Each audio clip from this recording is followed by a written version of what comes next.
Scene 4. What freedom looks like. St. Augustine, East Florida.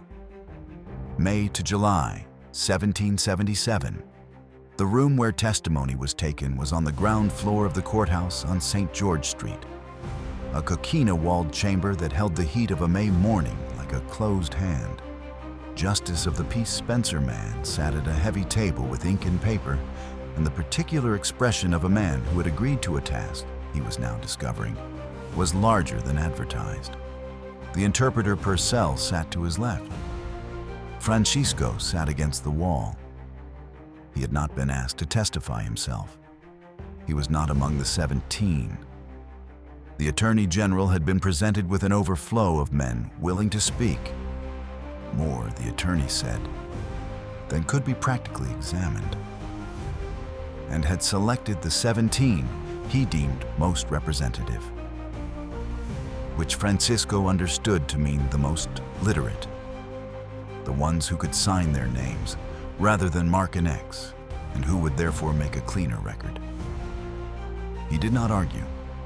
17 voices would carry what 600 could not all speak at once. He listened. Louis Cappelli was first. He was a craftsman, a wheelmaker, which Francisco understood, one skilled man to another.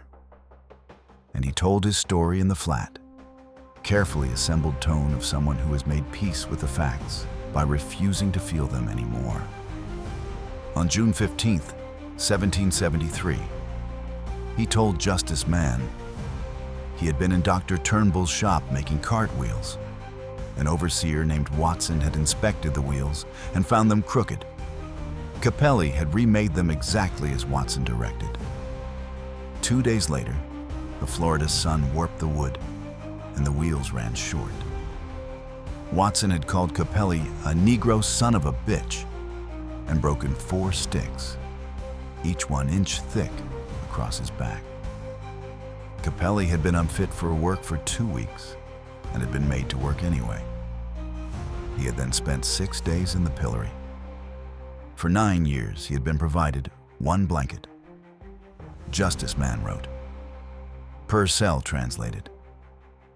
The room was very quiet.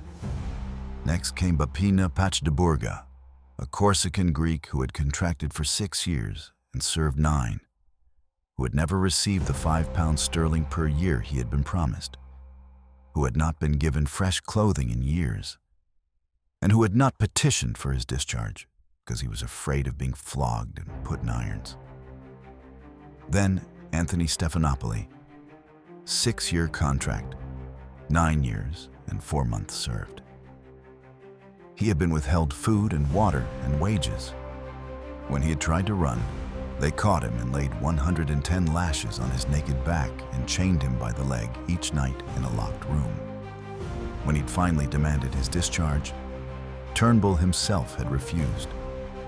He would not give it to him, and had forced Stephonopoli to sign a paper binding him to 4 more years. Stephonopoli had signed because he believed that if he did not, he would be put to death. Justice Mann's pen kept moving. Nicolas de Malache spoke for his cousin Peter, who was too ill to come. Peter had taken to his bed sick. An overseer had driven him from the bed with a stick. Peter had gone back to the fields. He had taken to his bed again. The overseer had come back. Peter de Malache had not recovered. Diosefa Marcato, a pregnant woman, struck. The details went into the record, and on. 17 voices, 17 sets of hands, 10 signing names, 7 marking X's, and beneath the X's, Francisco knew, were men who had learned no English and less literacy in 9 years because no one had ever intended them to need it, whose only value to Andrew Turnbull had been what their bodies could produce before the bodies gave out.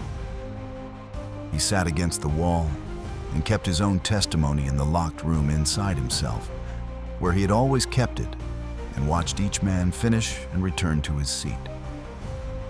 When it was over, Governor Tonyn declared that Turnbull's colonists had suffered injustice, tyranny, and oppression, exercised to a degree disgraceful to His Majesty's government. Francisco waited for what came next. What came next was that the court ruled in Turnbull's favor. He sat with that for a day. It had the particular quality of information you receive and understand intellectually before your body understands it. The way the news of a death takes a moment to reach all the way down. The court had reviewed the depositions, consulted the law, and determined that the indenture contracts were lawful and binding. The settlers were to be returned to New Smyrna, to Turnbull's fields, to Watson and his sticks. Governor Tonyn looked at the ruling and set it aside. Francisco was not present when this happened. He heard it from a British clerk who told it to Baptista, who told it to him in the lane outside their shelter on the north side. What the clerk said was that the governor had the ruling on his desk and appeared to be using it as a surface to write other letters upon.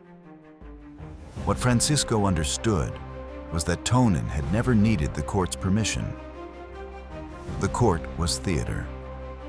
What mattered was whether the governor chose to enforce the ruling, and the governor had chosen, for his own reasons, not to. The reasons were not mysterious. Tonyn despised Turnbull with the specific, personal intensity of a man who had been threatened and embarrassed and outmaneuvered in his own territory. Siding with the Minorcans did not merely free the Minorcans. It destroyed Turnbull's livelihood, exposed his brutality to London, and demonstrated neatly and permanently who held power in East Florida. The 600 were a weapon Tonyn had been handed at precisely the right moment. Francisco knew this. He had known it since the meeting in Government House, since that fractional shift in the governor's eyes. He had used the weapon anyway, because it had been the only one available. This was not hypocrisy. This was how the world worked for men without land or title or the king's ear.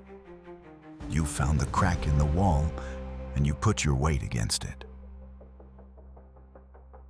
The formal release came in July, not from Tonyn directly, from attorneys, Turnbull's own attorneys, acting under Tonyn's pressure, who arrived at the settlement outside the walls with documents and a cart. Each family was given 4 quarts of corn. They were given 4 days to vacate the New Smyrna property. 4 quarts of corn. Francisco held his portion and looked at it for a long moment.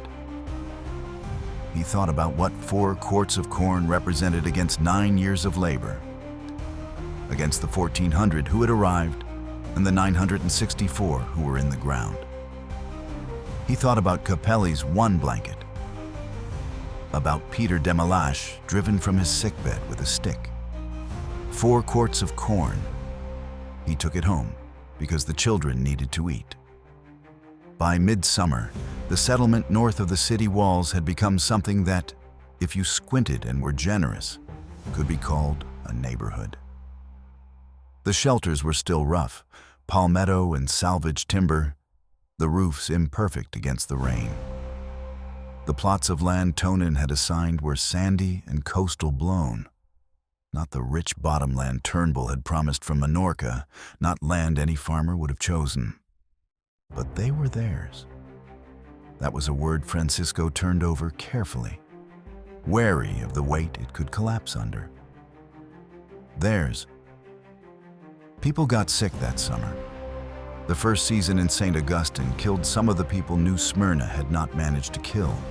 The very old, the already fragile, the ones whose bodies had made it this far on something closer to will than flesh.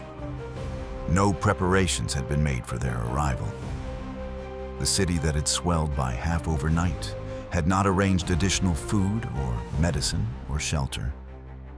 Governor Tonyn, having used the Minorcans to accomplish what he needed to accomplish, had largely turned his attention to the Revolutionary War, burning through the colonies to the north, which was sending loyalist refugees south in numbers that interested him considerably more than the welfare of 600 freed indentured servants outside his walls. Francisco watched all of this and understood it, and did not waste time being surprised by it. He built his own house first, small, timber-framed, fitted with the precision that was the only kind of pride the last 9 years had left intact. Then his neighbors. Then, as winter came, and Father Camps held Mass in the borrowed Avro house on St. George Street, and the Menorcan quarter began, slowly, to take the shape of a community rather than a refugee camp he built for whoever needed it. The priest recorded each marriage and baptism and death in the Golden Book with the same careful hand he had used at New Smyrna, the ledger of a people who insisted, against all practical evidence, on being counted. Francisco was counted, his wife was counted, his children were counted. For the first time in 9 years, the name in the record was his own.